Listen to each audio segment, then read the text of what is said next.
For folks who are joining, we're going to get started right at about 3 or 4 minutes after the hour, just to let people get into the room. So thanks for joining, and we'll be hearing from Tiara to tell us about what is going on today with this webinar in just a minute or two. Thanks for joining us today.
Good morning and good afternoon, everyone. Thank you for joining us.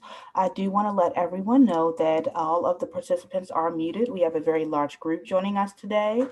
So if you could locate your chat from your meeting control menu at the very bottom of your screen, you want to hover down there and open up that chat. Just type in and let us know where you're joining us from.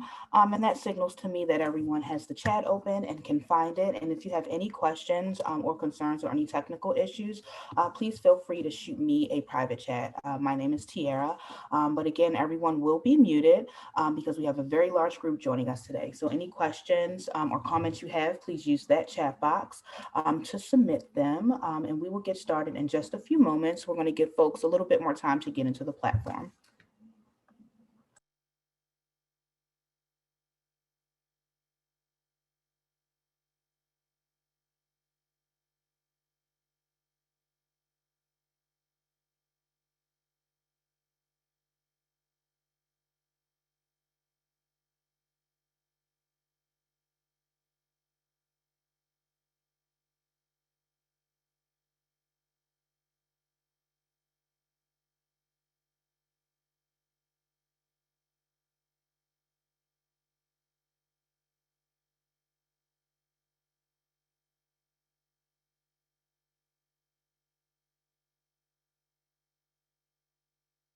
Good morning and good afternoon, everyone. Thank you for joining us today.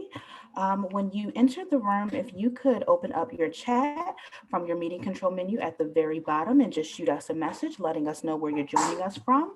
So that can signal to me that everyone's chat is working. And if you also have any technical issues during the training at all, during the webinar at all, excuse me, please feel free to shoot me a message. My name is Tiara. I do want to let everyone know that we are recording this session and that you have the option to leave the session, but please be advised that if you continue to participate, your consent to be a recording is implied, and that we will post the recording at a later date, and we'll email everyone once that recording is posted. Again, if you have any questions or comments, please use that chat box as everyone is muted. And if you have any technical issues or concerns, please feel free to shoot me a chat, and I'll go ahead and pass it off to our presenters to get started for today. Well, thanks so much, Tiara, as always. Good morning or afternoon to everybody out there. This is Eric Bruns, and I'm here in Seattle, Washington, where it's remarkably not raining or snowing at the moment. And as some of you may hear, representing the Wraparound Evaluation and Research Team at the University of Washington. I'm joined today by Marianne Kellogg, who is our research manager at UW-WIRT, as we like to call ourselves, as well as a couple other members of our team, Hunter Pluckybaum, John Olson, maybe some others. We're going to be talking about today, as the title here on the slide suggests, a new system for evaluating youth outcomes and wraparound quality using measures of the Wraparound Fidelity Assessment System. And that new system is called WrapStat. We've had a couple of orientations to WrapStat over the last year and a half or so. It's been literally a year and a half plus long process of developing this piece of online software for the field. We've done orientations for our states and sites from the National Wraparound Implementation Center that we provide training, coaching, and technical assistance to. So if you're joining from one of our NWIC states and you are on our recent orientation, just so you know, you're not going to get a whole lot more today. But what we're hoping to do today is to open up this orientation to the field of wraparound and systems of care more broadly. We know that wraparound is just such a huge part of our nation's and our individual states across our nation's strategy for improving outcomes and the quality of care for youth with complex needs and their families. And as many of you know, the National Wraparound Initiative and our team here at University of Washington has been working for 15 years plus to try to develop guidance and technologies such as WrapStat and our fidelity measures for the field to help people stay on track with wraparound implementation. So what we're going to do today, if I can get to my slides here, is talk a little bit about what the National Wraparound Implementation Center collects and why we collect it. And it's not just NWIC, but also our team here at the Wraparound Evaluation and Research Team. You can see our logo down there in the lower right-hand corner. What is the evaluation kind of framework for wraparound implementation? We'll quickly get to the importance of measuring wraparound fidelity and quality, as well as outcomes, two huge pieces of the implementation ecology, so to speak. They're not the only things. Need to be clear, there's a lot of other things that we measure in wraparound implementation that are critical. You may have seen us do a review of those a couple of weeks ago. Actually, I guess it was about a month ago, in another National Wraparound Initiative webinar. You can go to the NWI website to find that. We went in detail through what the implementation kind of framework is for wraparound and what we've learned. Today, we're going to zoom in on outcomes and fidelity and how the wraparound fidelity assessment system measures and WrapStat can help that piece of what you're doing in your states and localities and programs. I will then turn it over to Mary Ann, and she's going to give you an introduction to this new system and how it will work. We're expecting that some of you are users of our fidelity tools, but haven't yet transitioned to WrapStat. We expect that there's probably others that may have never used our tools and are interested in learning more about how this system and the measures work together. So we'll give that orientation. That'll be the meat of today's webinar, is to give that overview to you all. First, let's ask this question. Who is here? What a great bunch of stuff in the chat box about all of the places people are joining from. I love this kind of, seeing this kind of chat box and just how robust the wraparound community of practice is nationally. So let's ask you though for a little bit more specifics. What is your role in wraparound if you have one?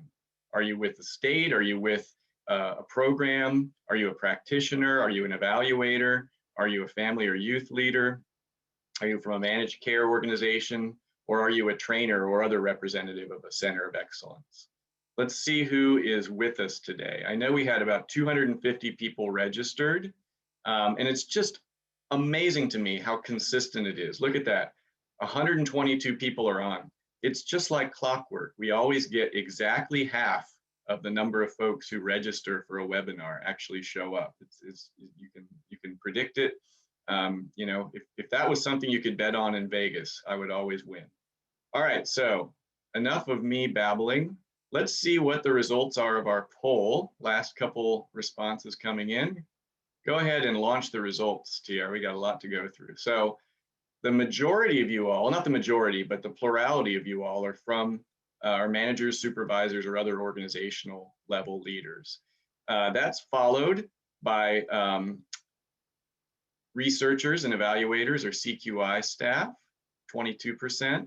And then we have a smattering of state level folks, family or youth run organization folks, MCOs, trainers, and some others. I always try and figure out what the others are so we can get these little polls better. But so that's real interesting. So we've got a majority of folks are either evaluators or researchers or program leaders. So a lot of folks who are probably asking, what is this thing and what does it have to offer our organization or me as an evaluator? So thank you so much for sharing that. We'll ask a whole bunch of other polls.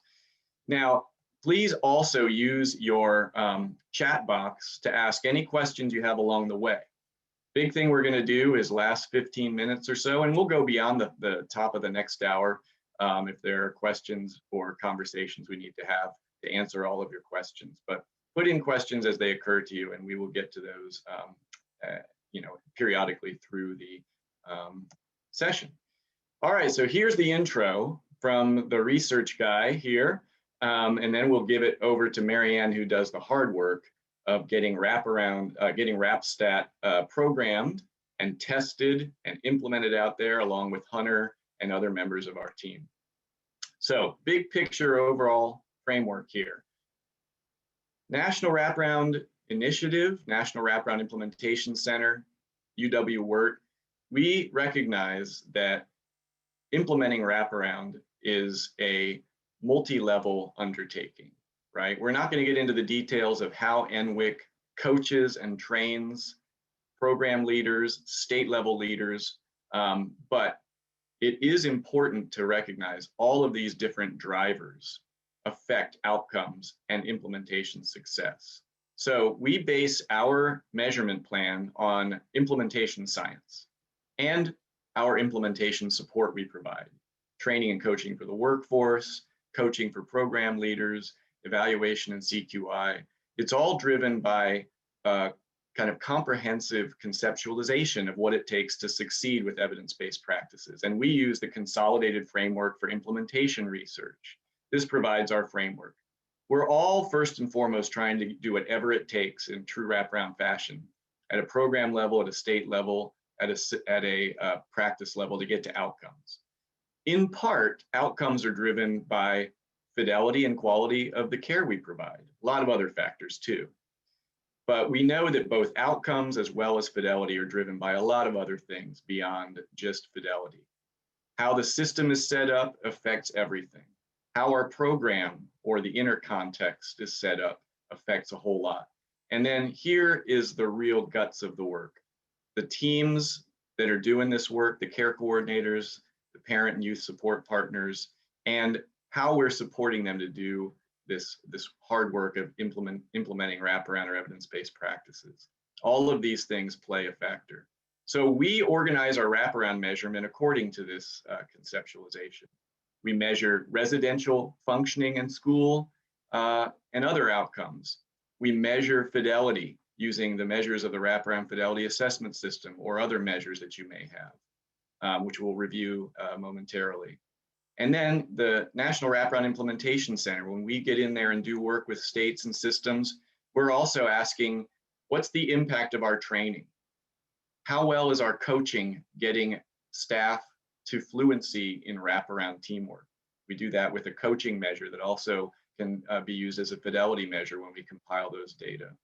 So that's looking at skill development. And then real huge innovations the last few years, actively measuring wraparound implementation supports at the system level and program level. All of these things are necessary to measure and use to keep on track. What we're going to talk about today is the power of tracking quality and fidelity over time and how WrapStat and our measures can provide you with information. So a couple of examples. One state that we've worked with for many years has been collecting wraparound fidelity index data for literally over a decade. And we've learned from compiling their data that when they initiated their first wraparound pilot, they were only getting about 64% of fidelity. and they needed to improve upon that. So they implemented intensive training. They got to 72% on the Wraparound Fidelity Index. They realized they needed to do better.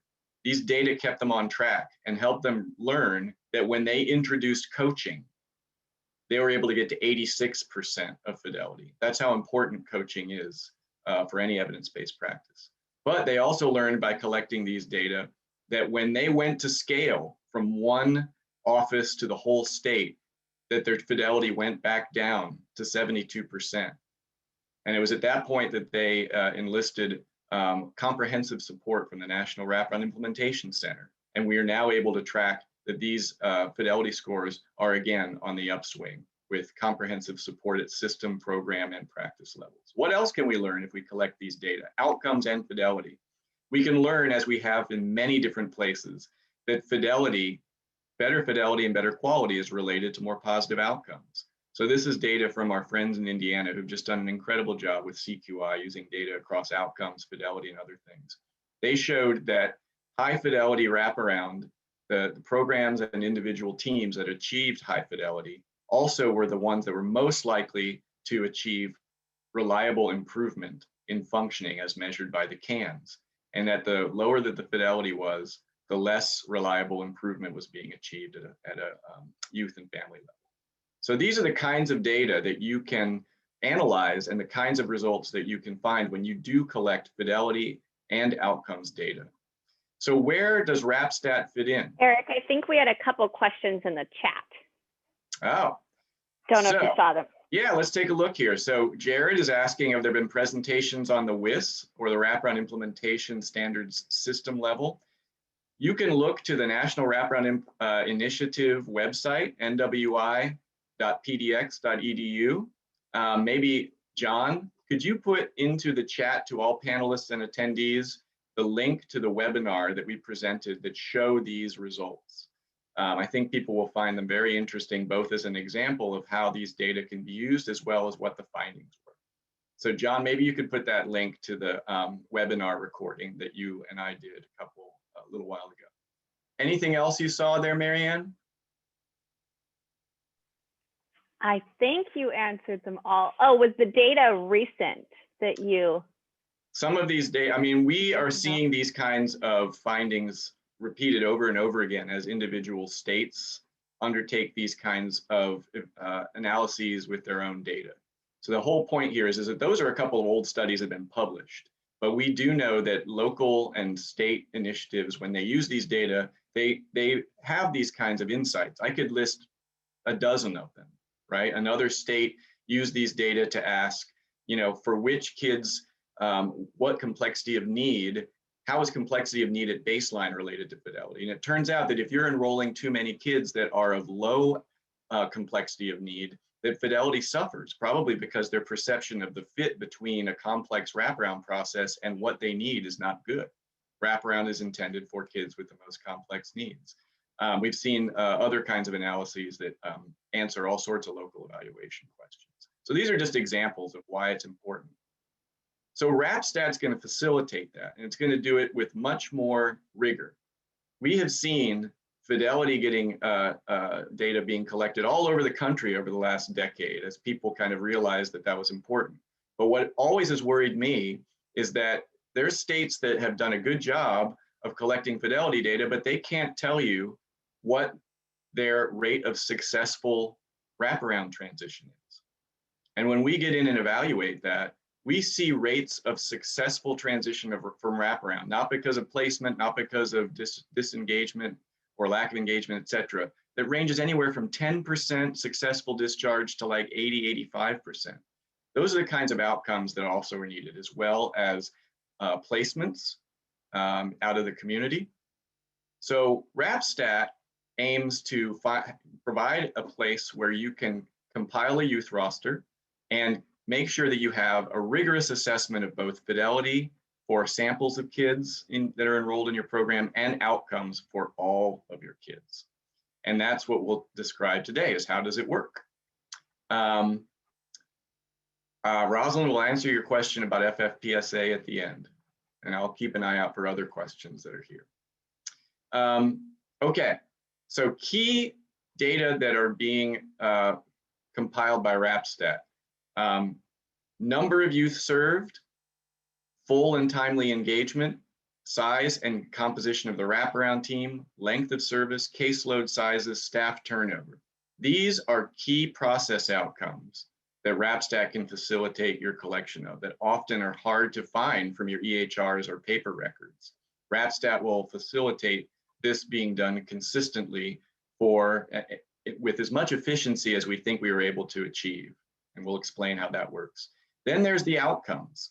Again, like I said, reason for discharge. So rate of successful discharge, in my opinion, is something that varies greatly from wraparound initiative to initiative. And if there's one thing you got to be paying attention to, it's assiduously documenting why kids are leaving your wraparound program.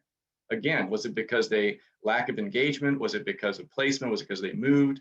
Or was it because they actually made meaningful progress towards their needs and transitioned successfully? Many places can't even describe what that rate is. And statewide initiatives that might have many offices or many regions should be tracking that and asking what are driving the successful discharge rates that you're achieving. We can also, in WrapStat, track progress towards needs, placement outcomes, justice and child welfare involvement, and school success.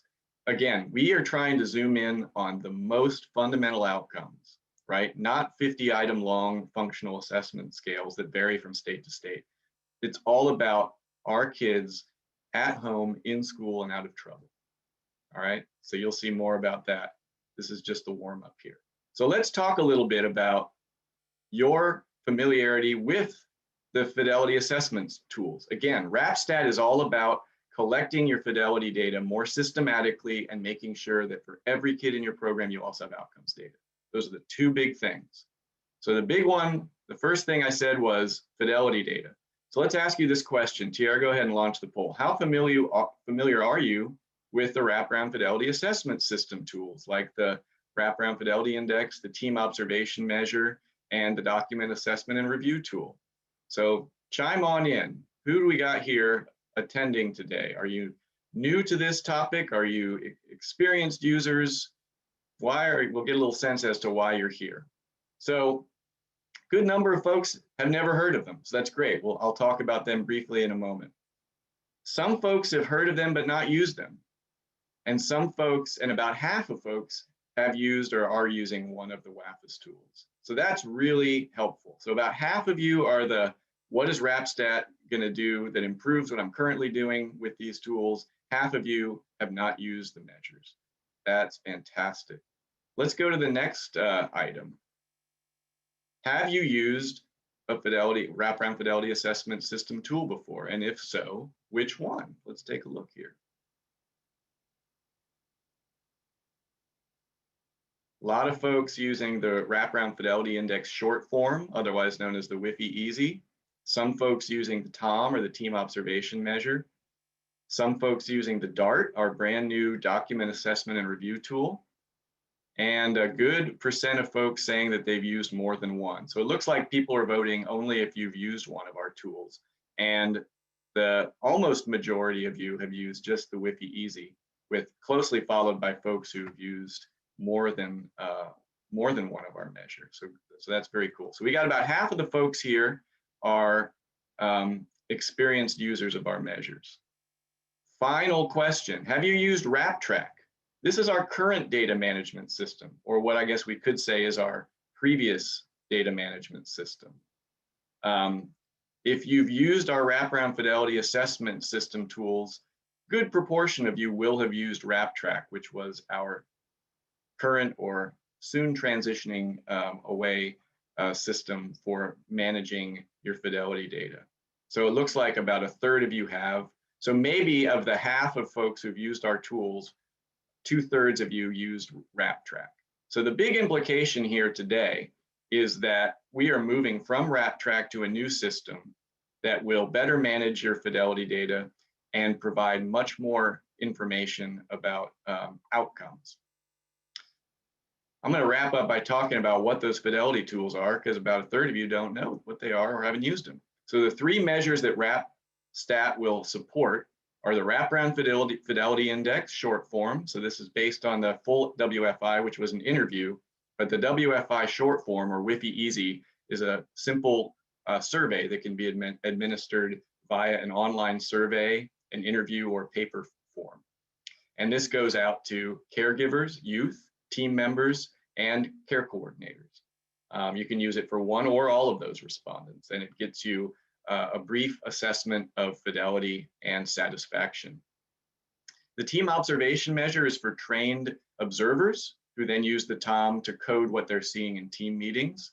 And the DART, or Document Assessment and Review tool, is a quite intensive review of documentation, whether it's electronic or paper or combined thereof, combination thereof.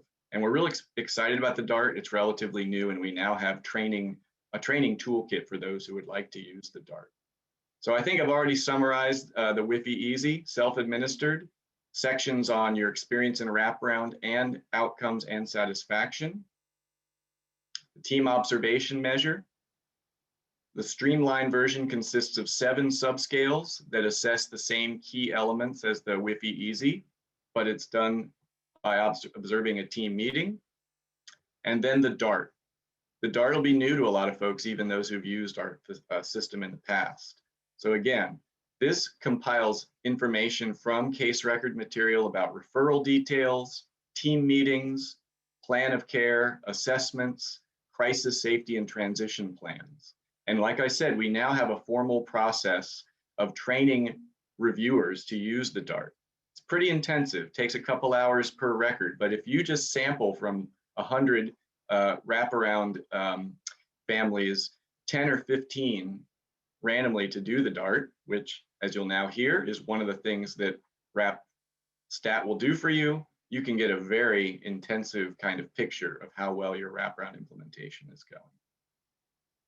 All right, I am going to, why don't we go ahead and skip this one, because I have used a lot of our time. Unless, Marianne, you want me to transition to you by asking this question, since we got about half Fidelity assessment tool use? All right, why don't we get started while you type into your chat box. So since we have a lot of folks who have used the tools of our Wraparound Fidelity Assessment System already, type into the chat box, what is your biggest information need that you feel like you need to meet from fidelity and outcomes measurement, things that we're focusing on here today.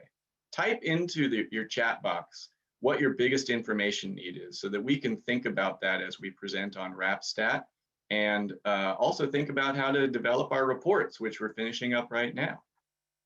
I'm going to hand it over to Marianne. She's going to explain now why we developed WrapStat and how it achieves these things, getting a full picture of quality, fidelity, and outcomes.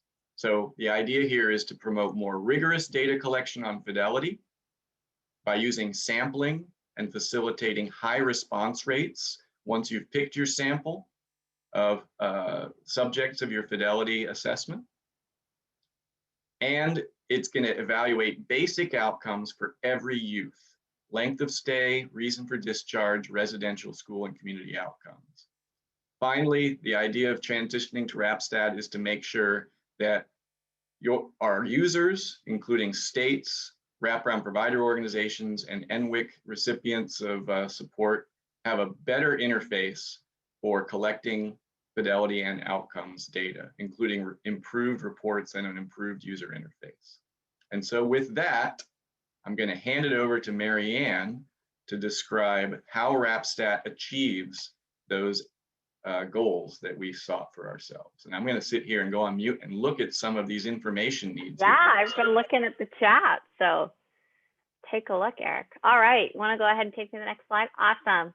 So I will now talk more directly about the WrapStat system and sort of how it functions, how it works, and what sorts of things we're aiming to do with it. So overall goals for the new system. One of our main goals is to allow sort of a repository, a place for storing information about all of your youth. And so the intent of this system is to be able to track outcomes and length of stay, some of those indicators for every youth in your wraparound program rather than just for ones that have done like a Wi-Fi Easy or a Tom. And so to sort of give you a sense of those sorts of things for everyone. So this will allow for reporting on outcomes and demographics for your entire population served, as well as being able to just look at the subsets that you have further, like Wi-Fi Easy or Tom 2.0 or DART data for. Another really big goal as people who have, done this sort of work before and been the ones doing interviews and collecting the data is we wanted to try and meet all of your data needs in one place. And so WrapStat is really built to facilitate the collection of data. So allowing for things like sending out survey links through the system itself, and then built-in tracking where the system recognizes that a survey has been completed and will tell you you no longer need to contact that person. And then carrying you through all the way to the analysis end of the data and having built-in reports of things that we think it would be really helpful to know based on those outcomes and that youth data and the Fidelity assessments. And then you also have the ability to download your data, or you will. You do not yet, but you will have the ability to download your data and do additional analyses if you'd like. And then lastly, sort of a new feature we've added is collecting information on your program. So if you are to use WrapStat when you start, there's a series of questions asked about your program, like what is your ideal caseload for a care coordinator? What is the staff turnover rate? And trying to track then why care coordinators are leaving, why families are discharging. And so collecting a lot of different information that helps us know what's working.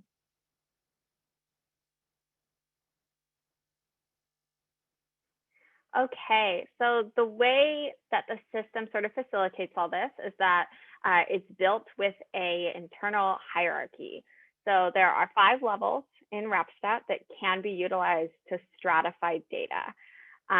There's the Ubers, which is WORT, and then you have the option to use 4 different levels. They're called collaborator, organization, agency, and site, but it's really important to understand that those names don't really mean anything except for what level of the data you're able to see.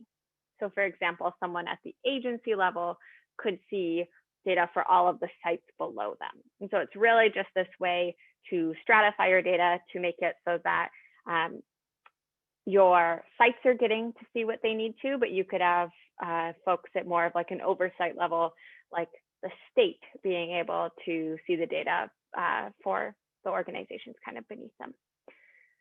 And don't worry about it too much because Hunter and Catherine and myself work extensively with any new licensees to choose the appropriate levels to meet your data needs. We can also name levels as like funding sources. There's lots of different stuff we can do to play around with how to do that.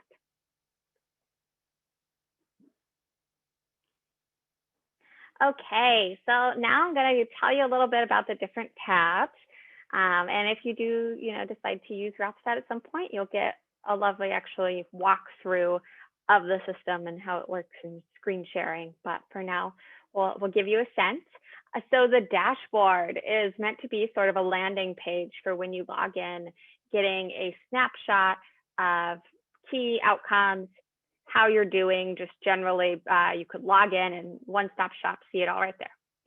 So we have graphs on the number of youth enrolled in your program currently, the number of youth that have discharged each month, discharge outcomes. So of the youth that discharged, what percent were successful discharges, meaning they actually like completed the entire program and were deemed it's no longer necessary versus who did not complete the program for various reasons. We have mean length of service, mean length of stay, mean fidelity based on your most recent WAFA's tool cycle, and also gives you a snapshot of your data collection. So shows you sort of open data collection you have, and you can view what percentage you have for response rate and sort of know where you need to put your evaluation efforts. And I'll show some fun pictures. Here we go. Here's the dashboard. It couldn't all fit on one page, so you'll get a couple snapshots. But on the left, you can see a couple of those graphs. This is based on fake data, so if they look a little off, that's why. But you can see how wraparound enrollment has changed over time, the number of youth that have discharged each month. It's one of the key features is up at the top, you can see that you can select to view this dashboard for the past 6 months, the past year, or the past 5 years. It's important to note that any of these variables and indicators you can also look at for a more customized time period in the reports. But on this sort of front landing page, we picked some timelines that we thought might be most useful to see right up front. And then on the right, you can see that sort of evaluation cycle, which I'll explain in just a second a little bit more about what that means. But basically your data collection cycles, how those are doing. You can see the progress you've made. We had not entered data yet, so we do not have much progress, but it also shows you where you're at in your timeline when you're closing your data collection, things like that. This is that I was just talking about close up. Also tells you your sample size. So you had 38 youth you need to collect data from for the TOM 2.0. And coming up on your end dates, you better get started. And then here are those other graphs that I mentioned. We've got the wraparound enrollment, got number of discharged youth, percentage of youth successfully discharged. So it tells you your average over the last year. And then if you were in the system, if you hovered over any of these data points, it would tell you the percentage of that month.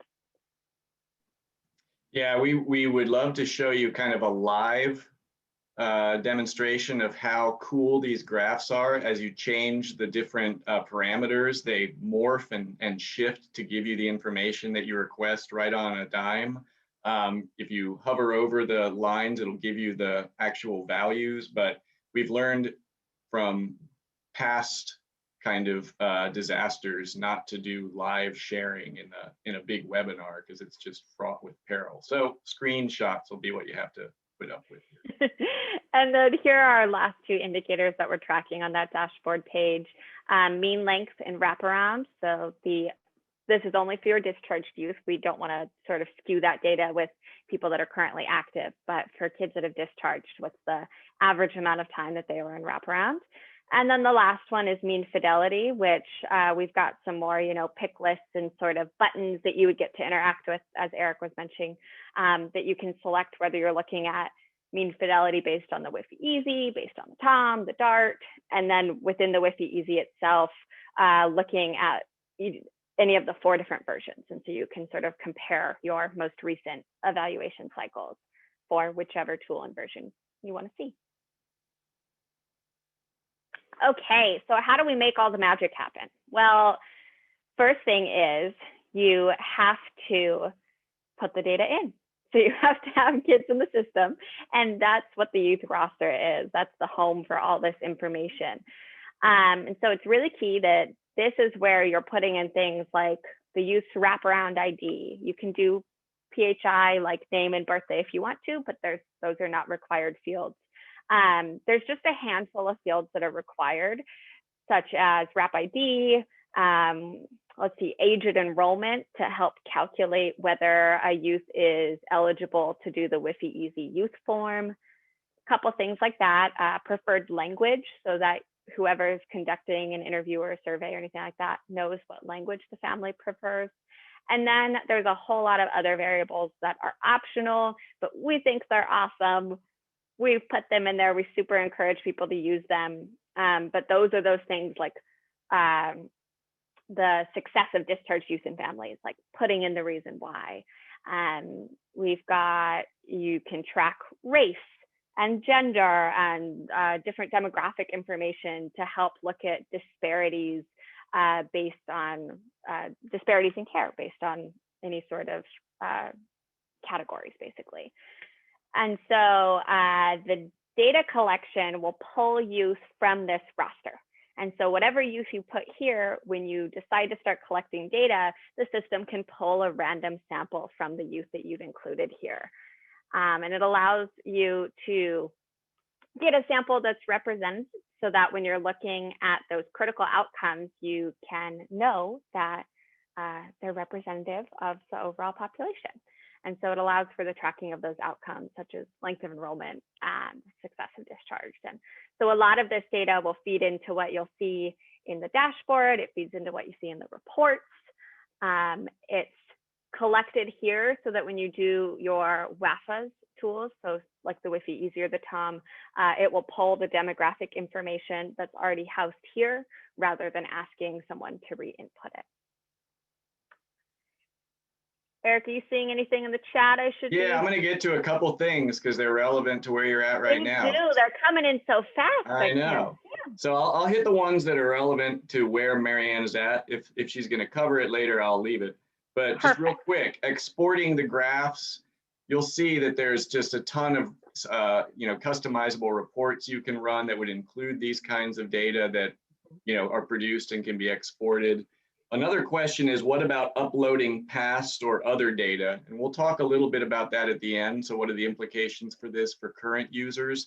But the answer is yes, but there will need to be some work done on the part of the user site to get those data into the same kind of format as is needed for the upload. But there will be an upload feature, but it'll require some work on your part to get all the fields to line up exactly with the upload function. Is that correct? And we'll provide technical assistance and support and making sure that we'll provide some templates for, particularly if you're using WrapTrack, if you want to download data from that, to help you organize it to make sure that all the variables sort of map onto the right spot to be uploaded into WrapStat. So there will be some assistance.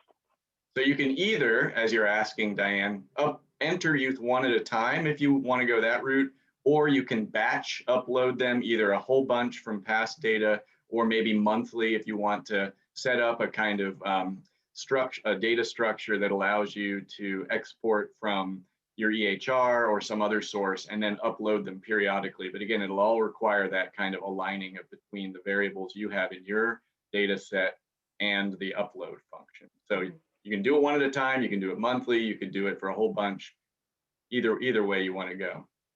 One other question I'll get at now, and then I got a bunch of others I'll hit when we get to that point. One big question was just what else is required to use WrapStat beyond what I think they're asking is beyond what WrapTrack does, or what the fields of the surveys themselves are. And the thing to stress here is that this is a totally different approach, the WrapStat approach. So WrapStat is fundamentally asking that every user site, and this is a lift, but we think it's both going to benefit you all and the field, is to have a comprehensive roster of all enrolled youth. And it's from that roster that you select families that you will survey for the WIFI Easy, or do TOMs for, or do document reviews for. And as you'll see in a sec, you can pick 5%, 10%, 20%, and WrapStat will do that for you, randomly select that sample. But it's a very different approach than WrapTrack, where you just enter data for what tools have been administered. There's an expectation that you have a minimal data set on every enrolled youth. And I think that's where we're at right now. So here's the youth roster variables. Is that where we're at, Mary? Okay. Yep. So, excuse me, going over some of the things that are collected in the youth roster and how they do that. We've got things like basic information, and that's the stuff that I said a few of those fields are required. So you do have to put them in for everybody. Well, actually, sorry, no, name is not required, but the Wrap ID, the preferred language, some of that just basic, who is this youth? Then we've got the demographic information, so things like gender identity. We've got a question on sexual orientation, race, who their legal custodian is, what the role of the legal custodian is. We've got a section on enrollment where you will put things like the start date, which would be their enrollment date. You've got their referral date and why they were referred, or both optional fields you can do. Age and enrollment, and then a set of community outcomes and system involvement that is built at both enrollment and discharge. And so I'll start talking about that now. That's things like, have they had any negative interactions with law enforcement or juvenile justice? Do they have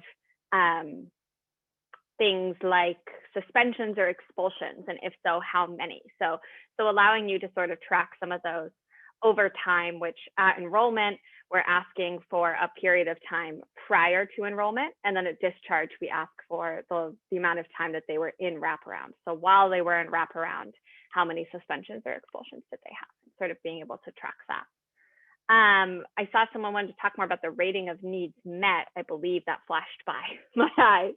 So the rating of needs met is, we've provided a 10-point scale, and we have hover text over it to sort of tell you, like, this is what we would think a 10 would be, this is what we think a 1 would be, but we do encourage each sort of organization to decide what that means for you.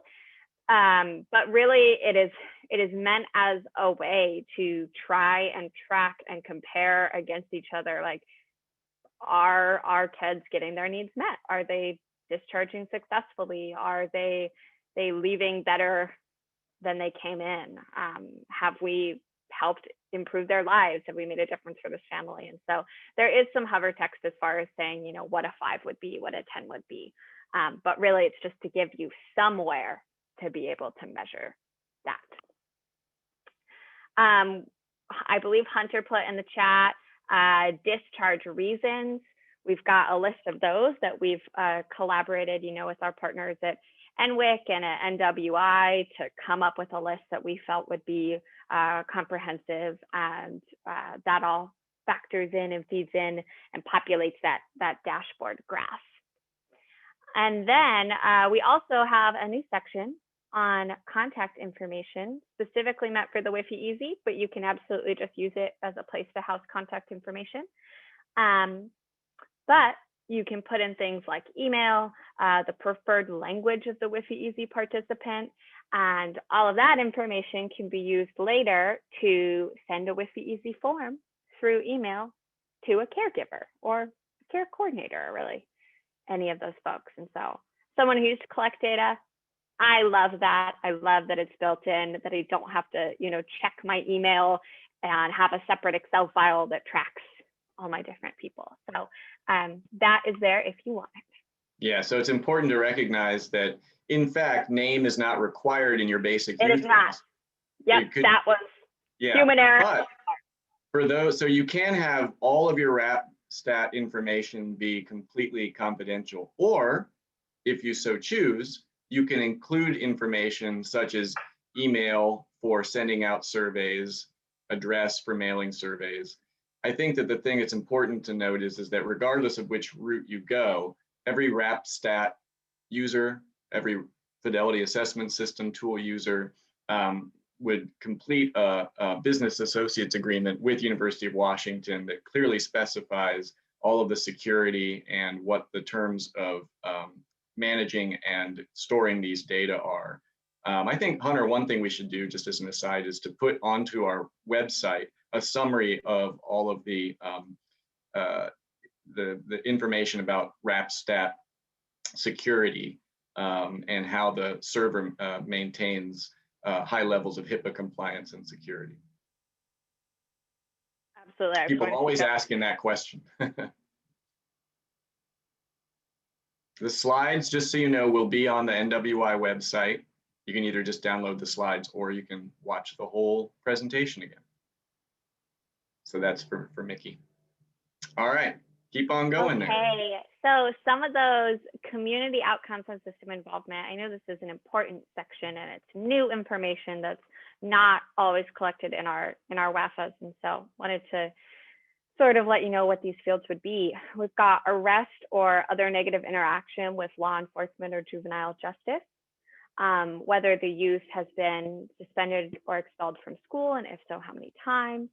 We've got out of community placement for 1 night or more due to problems with emotions or behavior, which, just so you know, again, it's a little hard in a static presentation, but there are hover options in the text of WrapStat to be able to know what an out of community placement would be.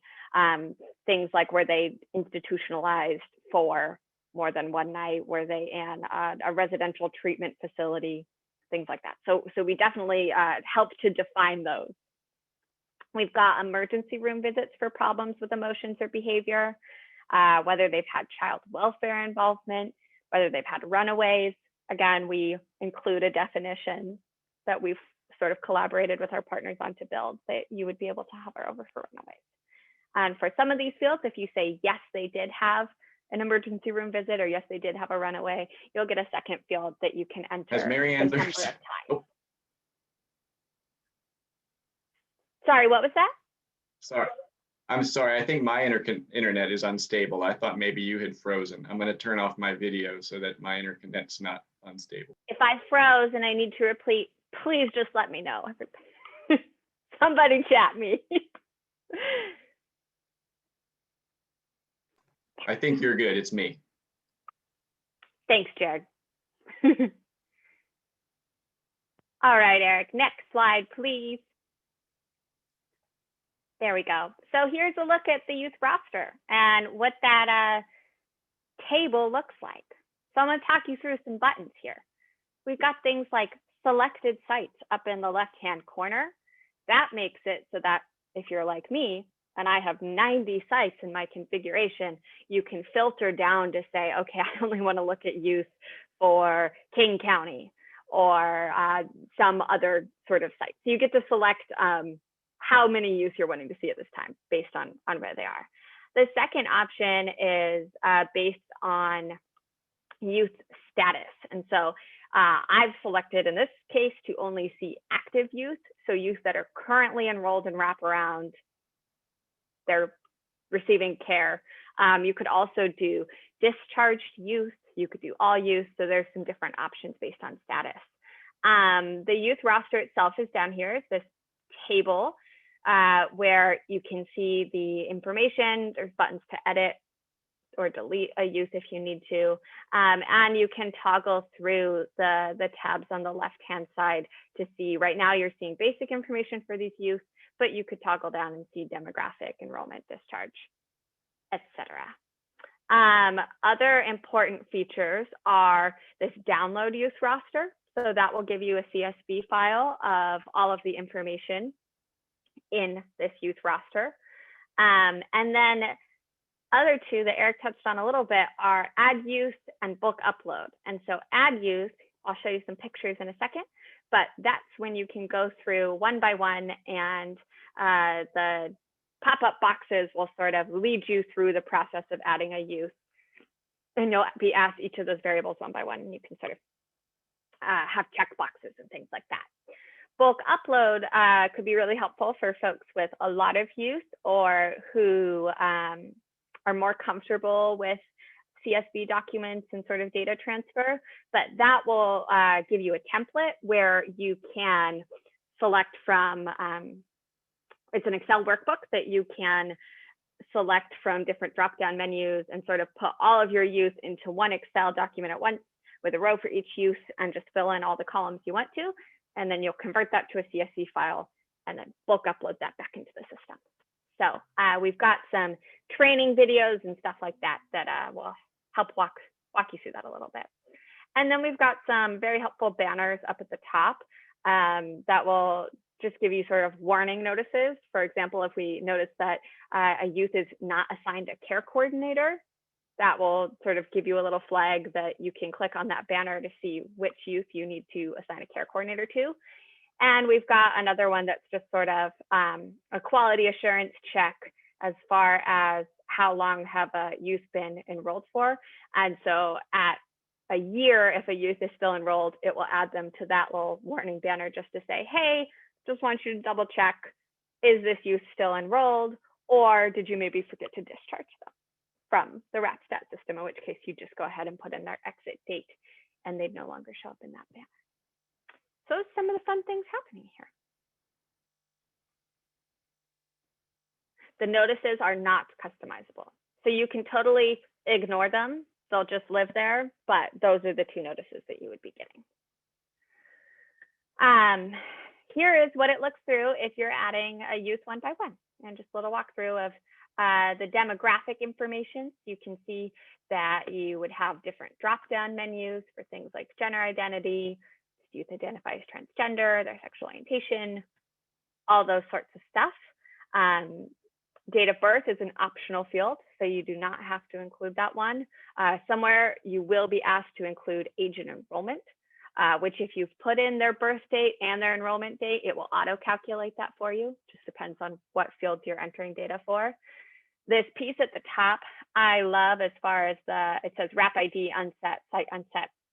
That's because I skipped straight to demographic information, but basic information, if you had actually entered their Wrap ID as you need to do, it populates that with, here's the use Wrap ID, here's the site therefore, so that as your folks are going through and entering data, they can always have that double check of like, is this the use I mean to enter information for?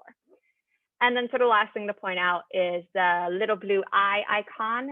You'll see in a lot of screenshots, and that's one of those lovely hover text options that you can use to, in this case, get a definition of what transgender is. Okay, Eric, did you see any other questions we should answer about youth roster before I move on to eval cycles?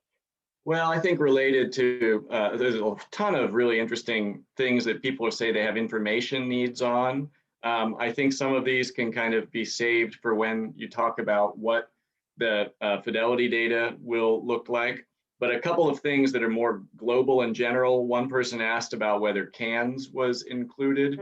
And I think that in general, it's important to note that we have not included any standardized measures, but I will throw out there that a couple of states that are going to be major, use WrapStat and our Fidelity tools at a big scale that also have some other evaluation measures that they use are developing, for the necessary programming fees, their own variants. So it's not totally out of the question, but it would be some time, I think, before our programmers could get to another customization. But no, as of now, there are no standardized measures that are in there. What we're really focusing on are some of these real core sentinel outcomes like discharge success, out-of-home placement, progress towards needs. That's what we're really focusing on. Yeah, our goal is to sort of collect this information that you could use for, different initiatives or different measures, because it seems like everybody has different sort of indicators that they have to be able to communicate, rather than just wanting to build in something specific like the CANs. Yeah. I'll hit a few other information needs and questions about Fidelity data after you're done talking about evaluation cycles, which is relevant. Absolutely. So evaluation cycles is important and it's new. Evaluation cycles were sort of built out of a lot of conversations that we had with users of WrapTrack and users of our Wraparound Fidelity assessments, of folks wanting more sampling support. That before WrapStat, I used to have calls all the time with different organizations saying like, we need to evaluate, we haven't done this a lot before, can you tell us how many youth should we sample? What's the best way to go about this? And so this was really built as a way that we could provide that sort of TA and conversations to people on a larger scale. And so the purpose of the evaluation cycle is to start what is called an evaluation project or evaluation cycle, what they're called in the system. And really that's a set of time where you're saying from January 2021 to July 2021, I'm going to collect data. I want it to be for this many youth, and at the end of that, we'll analyze it.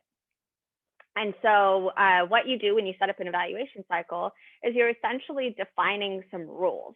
So you're setting like, I want it to be for the TOM 2.0, and I want it to include these youth that have been in Wraparound for at least 6 months. So different parameters like that. And then the system will spit out a list of youth and say, here are the ones that you're going to go talk to. And I'll go over this in just a second, but there's two main types of cycles, which are called fixed cycles versus ongoing cycles. And I will break that down in just a moment. Okay, so some of the rules and sort of key things to know for selecting youth.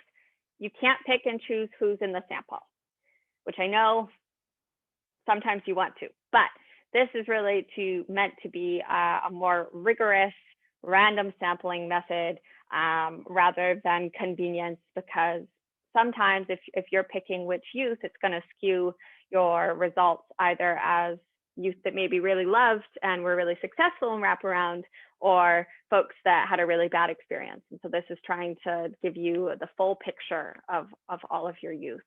So the sample can be stratified by length of care. That's that piece about like, I only want to see youth that have been in wraparound for 6 to 7 months, because you really want to know right at the 6th month how folks are doing.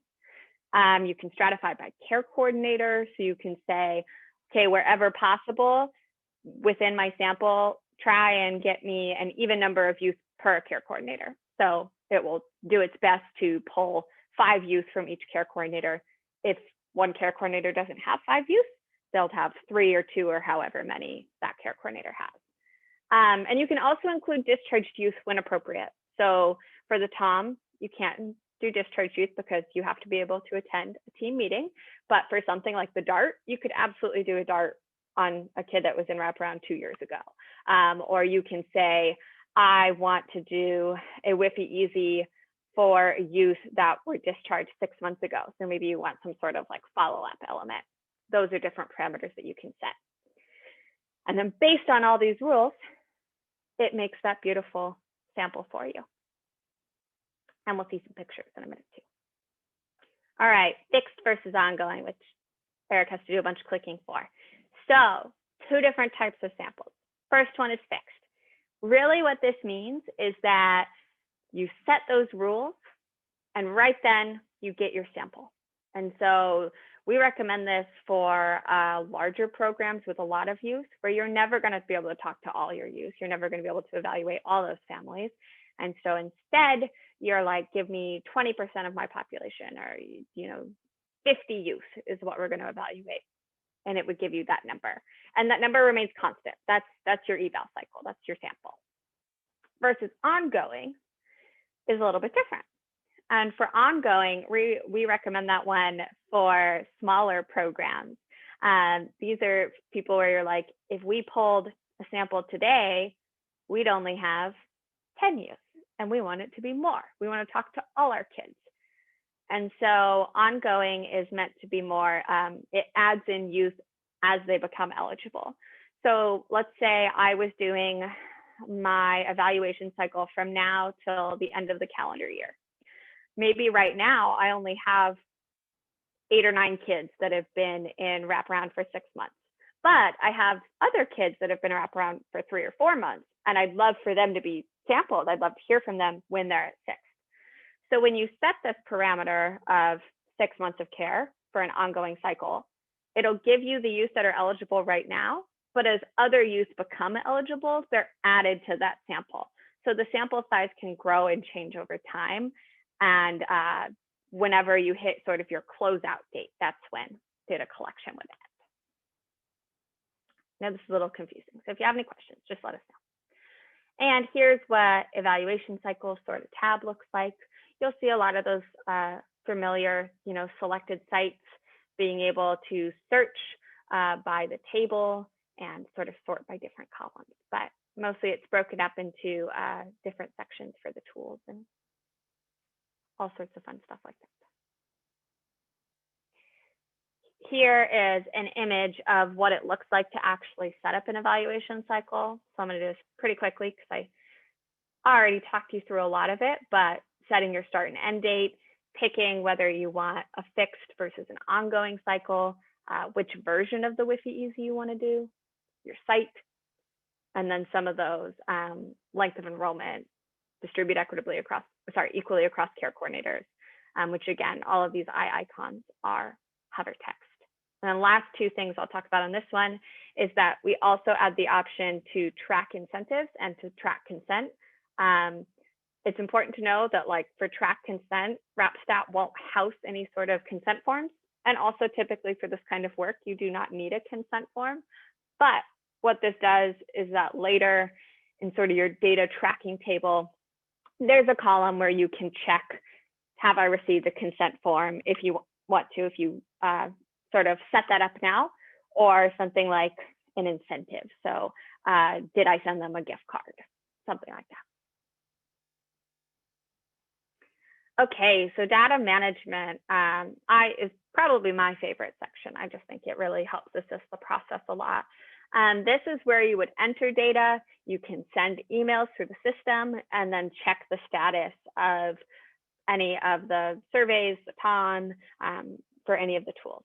And it also provides you with all the contact information in one place.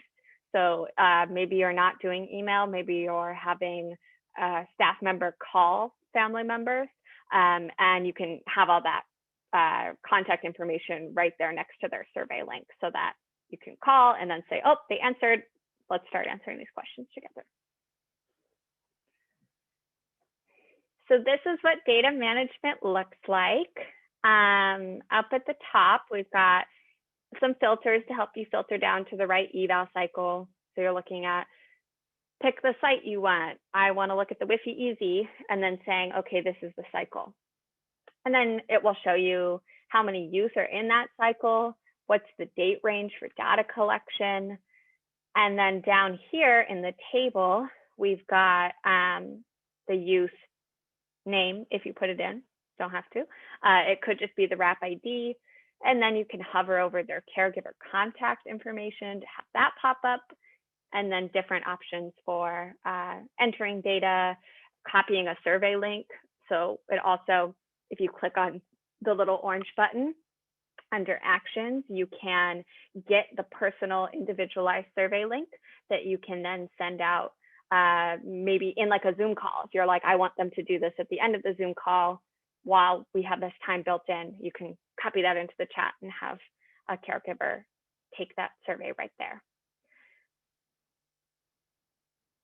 And then the status column, we have 4 different statuses you can see. The little orange triangle is not started. So that will tell you these are folks that haven't started the form, whether that be for like the Wi-Fi Easy, it could be that the care coordinator hasn't started, or for the TOM, it could be we haven't entered any data. There's then the in progress option, which could either indicate you're halfway through entering a TOM or a DART, you need to go back and finish it.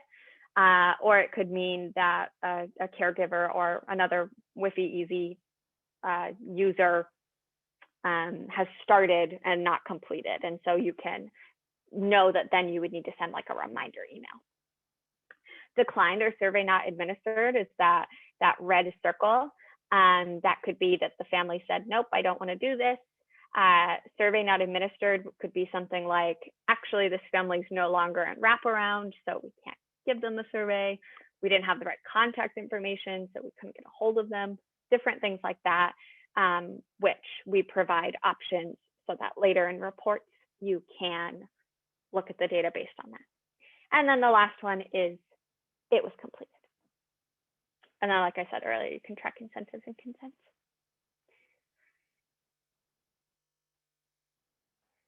And we've got this lovely message center where you can set up different emails.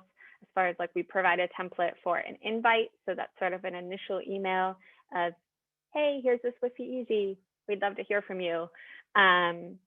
We've got reminders, which you can send out to just people who are partway through or haven't started. So the system is smart enough to say, these ones are complete, we're not going to email them. You could set up a thank you email to only email people who have completed it.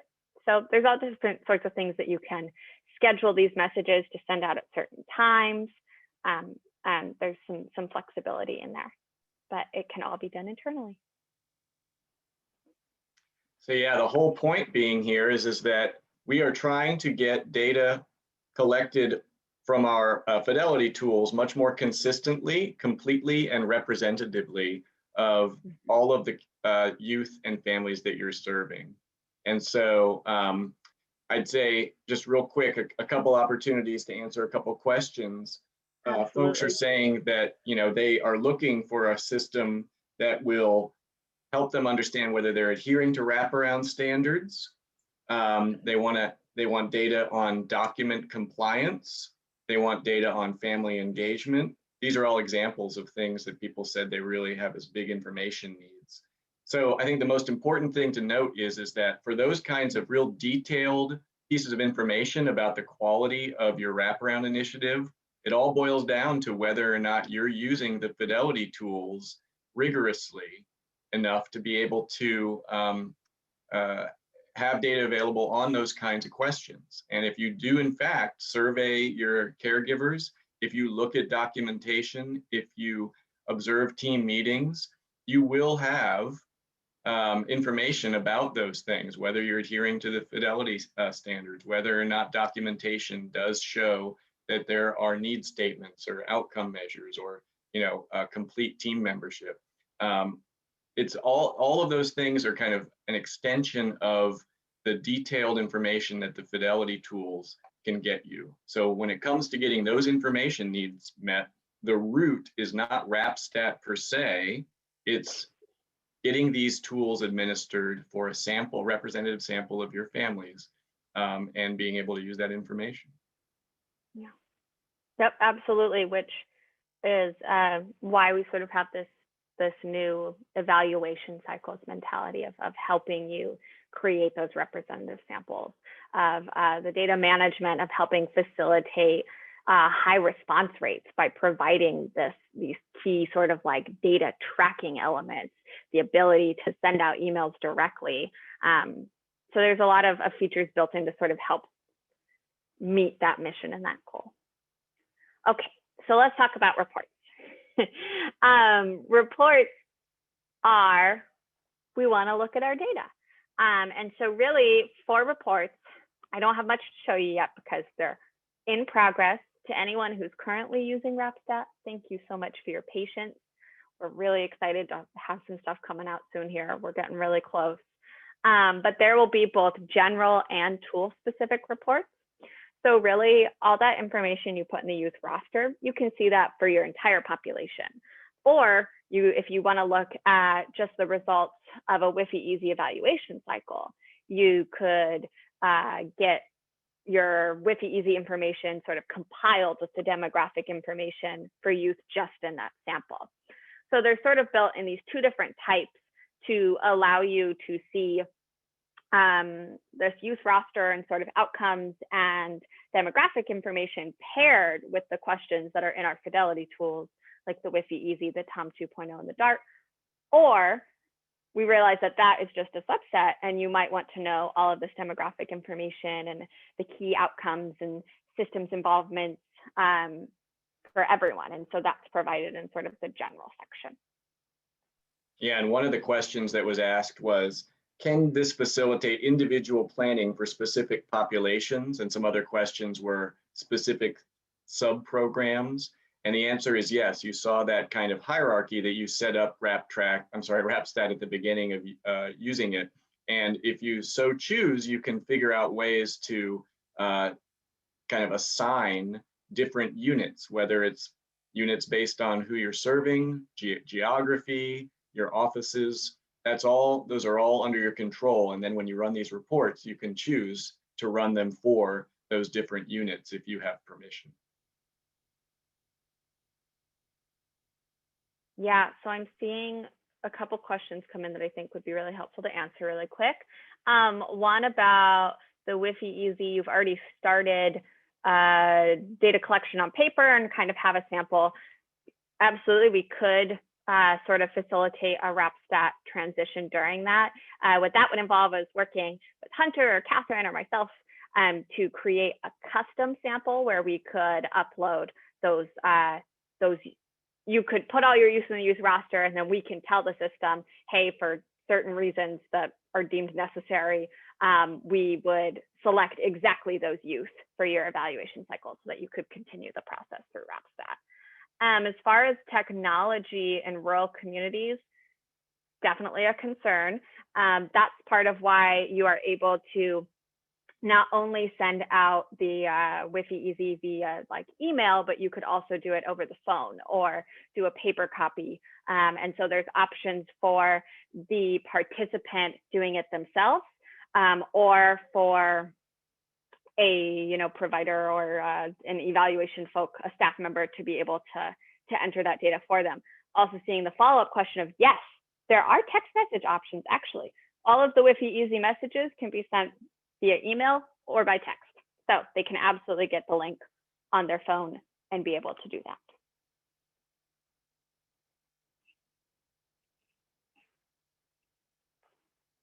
So some examples of reports that are coming or coming soon. Things like your number of care coordinators who exited over a time period and why they left. That's to help you track things like, hey, we had a 20% turnover rate. What was the main reason that our care coordinators were leaving? You can do things like demographics, all that information you put in the Wi-Fi, or sorry, in the youth roster. Fidelity scores from any of the WAFA's tools. Relative strengths and areas for improvement. So that's based on those fidelity scores. What are the areas that your program could use the most work on? We've got that systems involvement and community outcomes. And again, that can be done in sort of a general report for everybody, or you can do it for just specific Wi-Fi Easy evaluation cycle use or any of the other WAFA's tools. And then we've got that discharge success and reasons. So really, if you have a question about what is there a report on, think about what data did I put in somewhere? There's probably a report on it. So anything that was entered in the youth roster or in one of the WAFA's tools or in your tracking about care coordinators and staff, any of that information, we wouldn't ask you it if we couldn't tell you about it later. So there will be a report. It's just about where it's housed. So are we at the end, Marianne, of your walkthrough and are asking? Sort of. I just can't remember where we're at. I see this question. I mean, there's like just a slide showing you how you could add people and how you could do resources, but I think this is way more important, and those are only really necessary if you start using WrapStat. I think the point is that people have already talked about their information needs. If you are a WAFA's tool user and have thoughts about what would be some types of reports that you would find most useful, answer this little quiz, right? So what do you think is going to be the most important to manage with in terms of reports? Youth enrolled over time, demographics, fidelity scores, reasons for discharge. And then of course we have the opportunity for you to enter residential school and justice outcomes. We can get at that at home, in school, and out of trouble kind of bottom line outcome. I know we've lost about a third of our folks. Thanks for those who've stuck around. I think that we started a little later than usual and have been answering questions as we go. And we've got a lot more to talk about, and there have been a lot more questions than usual. So thanks to those of you who've stuck around till the end here. We just have a couple last things to do here to wrap up. Clearly, folks are most interested in fidelity scores, which makes sense, followed by a couple of different kinds of outcomes. And I think that, whether it's because folks have already got outcomes kind of being compiled from other sources, which is possible, or that the fidelity tools are really what you're most looking for support to use with WrapStat, totally makes sense. But I think that, the important thing here is one person asked whether or not return on investment or would be something that could be tracked. If you are assiduously tracking the out-of-home placements, emergency room kind of stays, and so forth in that minimal outcomes data set that we're expecting of WrapStat users, that's one way to get at that return on investment kind of question. So that's a little bit of a thought there around these reports and some of the outcomes. Yeah, I've seen a comment of they needed an all of the above option. Yes, indeed. Jared definitely is an all of the above kind of guy. All right, why don't we wrap up with the last couple things that WrapStat will do for our WAFA's tool users, and yeah, we'll bring it home. So super quick on this one because it's not as much about what you can do, but really just letting you know that there is a manage section so that you can give users different levels of permission. So just know that those are built in, that you can make it so that someone could enter information in the youth roster, but they couldn't enter actual fidelity data. So there's difference so that I just want you to be assured and know that giving someone access to WrapStat doesn't suddenly mean that they get to do anything and everything. You can make sure that some folks could just have a login and see the dashboard. If you literally just want them to be able to see sort of those like outcomes graphs, but do nothing else, we can make that happen.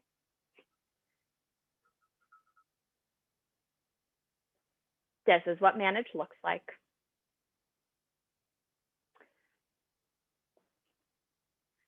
So I see Jared has another question. There actually is no families view. What the family would get is essentially like what you would see if you got like a Qualtrics survey link or a RedCap survey, or I do not have an active link that I could put in right now. Hunter, Catherine, if you have a moment, you could copy in a survey link, but families cannot like log into WrapStat and see all of this. They would just get their response. And then the last section is to let you know that there is a lot of support built in for the tools. We've got information on the description of our tools and like licensing information. So maybe use the Wi-Fi Easy, but you want to know about the tongue. Got that there. Copies of tools, so English and Spanish versions of the Wi-Fi Easy. It's all built into resources, so you don't have to email us anymore and ask, where do I find the Spanish version? Because you've got it right there.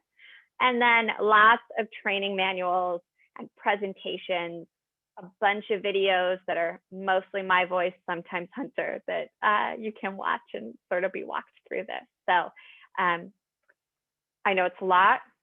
You would not be shoved into the deep end. There's a lot of resources and support. And that's sort of what our resource center looks like. You can filter and sort by a bunch of stuff. Back to you, Eric. Well, yeah, I mean, I think this is for you all as well. So first of all, thanks to folks for staying over time. I think it's testament to folks' kind of dedication to the stuff that over 2/3 of folks have stuck with us over the hour. We just had a lot more questions from this group than we've had in the past, and gave a lot more details. So I think the important things to share here, and Marianne can chime in, is that if you're already a licensed user of one of those 3 Fidelity assessment tools, you have access to WrapStat, and you have until May 1st to transition over. We're finishing up the development, which includes the— Well, quick point on that. You can totally start WrapStat after May 1st. That's not a problem. It's mostly if you're currently in WrapTrack, it will go away. Right. So that's the important piece of that. But maybe you never used WrapTrack and you want to start later, totally fine. Right. Good point. You can license use of WrapStat and ramp up over time as you kind of get your evaluation procedures in place there, and log on and get set up with our helpful team here, providing you that assistance anytime. If you started right now, some of these reports would not yet be developed, but they're getting released over the next couple quarters. But what you can do is, get all of your data uploaded if you have an EHR. Someone asked about interoperability. The big thing here to recognize is there's only a core data set for that youth roster of a few variables that are absolutely needed. Everything else is not going to be in your EHR. All of these Fidelity tools are not going to be in any kind of existing system. Yes, you will have your kid's unique ID number, age, things like that represent the core roster, the elements in the youth roster for WrapStat. But our feeling is that through the bulk upload, or just a little bit of elbow grease, an hour a month or whatever from one of your administrative people, you can keep that up to date, and probably even keep those outcomes up to date, which may be duplicative depending on how sophisticated your initiative is, of some of the things you keep in your EHRs or other systems. So we recognize that there is a little bit of duplication, but the whole point here is to provide you with something that most EHRs don't provide, or no EHRs really, except for Fidelity EHR has a couple of these tools in it for those users who want to build it in. But no EHRs are going to have these kind of detailed Fidelity assessment systems, or the ability to sample from your youth roster to administer them. So that's what we're trying to provide, and we recognize that there's going to be some duplication of effort with those who have existing systems. but we'll work with you to try and reduce the amount of burden that that provides. So if you're interested in being a new user, remember, this is all about very, very rigorous assessment of fidelity, quality, satisfaction, and the youth roster that WrapStat provides also will track your outcomes. So again, rigorous assessment of fidelity and quality and outcomes for every single one of your youth. This is going to give us information for the wraparound field in a secure and confidential way about what kinds of variables associate with outcomes. It's going to give you information that you can use to manage. And that's the idea here. What I'd like to ask for those who are left, we got about a little over half. For those of you, since assuming that we have a representative sample of those who joined at the beginning, may or may not be true, what is your overall impression of WrapStat? We'd be really interested to hear what you're thinking of this. We ask this every time we do one of these sessions, some version of this question. So Tierra, if you could launch the last poll. We'll do this and I'll get to Rosalind's FFPSA question. I'm not 100% sure what kind of connection to FFPSA we think that WrapStat will provide, because FFPSA is going to be asking for folks to do rigorous outcomes evaluations if and until wraparound is included in the Prevention Services Clearinghouse. It is now under review. If it does get reviewed based on our 10 or so studies of child welfare enrolled youth who have received wraparound in controlled studies, we're hoping we're going to get a positive review of wraparound, which would mean that you can include it in your prevention state plans. WrapStat is not going to be a method through which a state can do, can in and of itself do a rigorous evaluation that's required by administration of children for children and families, but it could be a tool to help you. If you do have a place where you're going to collect and compile a roster of all of your enrolled youth, you may be able to use that as one piece of your controlled research study that you do locally. It may be a place where you can put in some of those core outcomes that are critical to FFPSA legislation, such as out-of-home placement, involvement in child welfare, and so forth. So it can facilitate it, but it certainly isn't going to meet all of the demands of the legislation for states, if that answers your question. Looking at our responses from our small sample of folks who started out, good to see that we've got some cautiously optimistic as well as all-in folks. We are just starting this journey, and we're glad to have had folks from, I'll just mention a few states, New Mexico, Virginia. What are some others, Marianne, who helped us pilot test this system as we went along? Oregon? Yeah. Oregon has been instrumental in testing out stuff for us. We had Hawaii for a little bit. We had, Tennessee, maybe? No, Louisiana, that's who it was. So we had some great partners along the way as we were doing user testing, and we'll continue to work with users of our tools to make sure that WrapStat is as helpful and useful as possible going forward. That includes any of you all who are already licensed users of our tools or who license them in the future. So Marian, any other closing thoughts? I'm gonna have Hunter or Catherine please go ahead and chat how they can reach out to us to assist them with transition, because that is very important. Just put my email into the chat. You're welcome to reach out to me directly, but we also have a team email that Hunter will put in there that folks can ask folks like Hunter and Marianne, who have probably better answers than I do about. Yeah, we recommend our team email just because you're most likely to get a quick response and have it go to the right person rather than, you know, being referred 3 or 4 times. So we like to have it all there and have a sort of triage and make sure you're talking to the right folks. So thank you all so much for hanging in there with us. It's been great to get this interaction going, and much more to come on the fidelity and outcomes measurement front. As always, it's been an ongoing process, and it will continue to be so. Yep, and we're happy to stick around for a few minutes and answer questions. Eric, I saw a comment about, will our current licensure also cover WrapStat? Yes, it will. Like we said, if you are currently licensed to use the Fidelity tools, you now have access to WrapStat.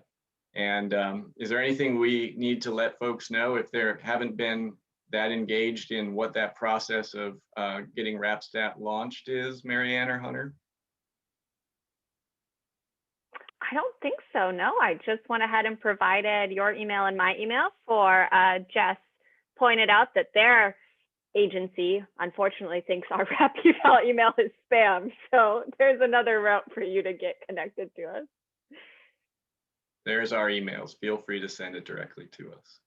And you can find information about the tools and licensing on our WRT website. Which yes, I'm putting that. We should have put a little info page at the end. I know we didn't. I don't know why we didn't do that, but somebody's going to chat it to you right now. Right. So if you Google University of Washington wraparound evaluation, or go to this. There we go. Go to this Hunter. website. There you go. You can go ahead and click it now, and it will pop up into your browser and be there for you to bookmark. Yep. Which maybe before we go ahead and post the slide deck, we will make a page with all of this so that you have that information on how to contact us. All right, anything else? Yep, go to that website and you'll get all this information. Go to the NWI, and we'll probably put a link to this. This has been a good detailed webinar, so we'll put a link to this webinar there as well once it gets posted. You can get the slides or the recording. All right, everybody. Thanks so much to Marianne and Hunter for doing all this work, and thanks to you all for joining. We will see you out there in wraparound land.